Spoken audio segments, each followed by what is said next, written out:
दोस्तों, माता पिता बच्चों के लिए एक एक पैसा जोड़कर मकान, दुकान और प्रॉपर्टी बनाते हैं। वही बच्चे जब प्रॉपर्टी पाने के बाद माँ बाप का तिरस्कार करते हैं, उनकी उपेक्षा करते हैं, तो ऐसे में उनके साथ क्या करना चाहिए। नमस्कार दोस्तों, मैं हूं आपका एडवोकेट विवेक पांडे और आप देख रहे हैं आपका अपना चैनल लीगल पोजर। दोस्तों, अगर अभी तक आपने हमारे चैनल को सब्सक्राइब नहीं किया है तो सब्सक्राइब अवश्य कर लें, क्योंकि लॉ से रिलेटेड ऐसे ही कंटेंट हम आप तक लाते रहेंगे।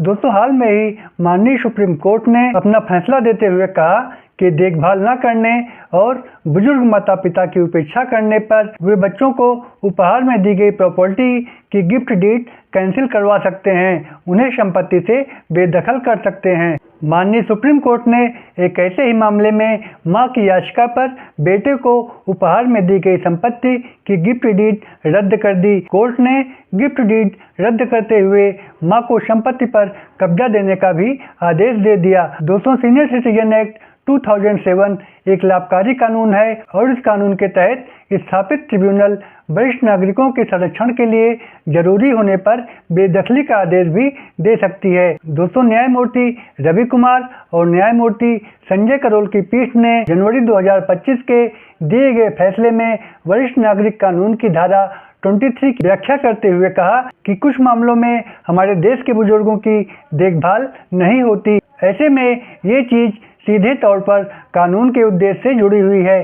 पीठ ने कहा कि अगर वरिष्ठ नागरिक देखभाल करने की शर्त पर संपत्ति ट्रांसफर करते हैं तो ये कानून उन्हें अपने अधिकारों के संरक्षण करने की शक्ति देता है। दोस्तों, ये मामला मध्य प्रदेश का है और इस मामले में मां ने याचिका दाखिल करके बेटे पर देखभाल न करने, उपेक्षा करने का आरोप लगाते हुए उपहार में दी गई संपत्ति की गिफ्ट डीड रद्द करने की मांग की थी। मां ने मध्य प्रदेश हाई कोर्ट की खंडपीठ के 31 अक्टूबर 2022 के फैसले को सुप्रीम कोर्ट में चुनौती दी।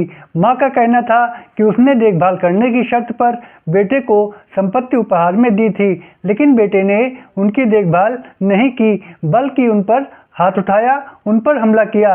इसीलिए गिफ्ट डीड रद्द करके उन्हें प्रॉपर्टी वापस दिलाई जाए। मां का यह भी कहना था कि गिफ्ट डीड के साथ एक वचन पत्र भी लिखवाया गया था कि मेरा लड़का मेरी देखभाल करेगा। छतरपुर के माननीय एसडीएम ने मां की अर्जी स्वीकार करते हुए गिफ्ट डीड शून्य घोषित कर दी थी, लेकिन हाई कोर्ट ने उनका फैसला पलटते हुए बेटे के हक में फैसला कर दिया था और कहा कि गिफ्ट डीड में देखभाल करने की कोई शर्त नहीं थी।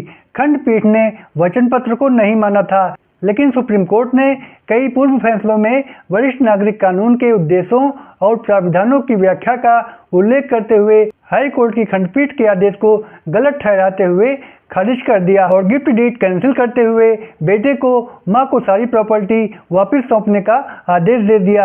तो दोस्तों, अगर आप भी कोई डीड अपने बच्चों को करने जा रहे हैं तो उसमें ये अवश्य मेंशन करवाइए कि देखभाल न करने की दशा में या हमारी उपेक्षा करने की दशा में हम गिफ्ट डीड को कैंसिल करवा सकते हैं। तो दोस्तों, ये था हमारी आज की वीडियो का विषय पसंद आया हो तो लाइक करके चैनल को सब्सक्राइब कर दें। फिर मिलेंगे एक नए विषय के साथ, तब तक के लिए good bye and thanks for watching.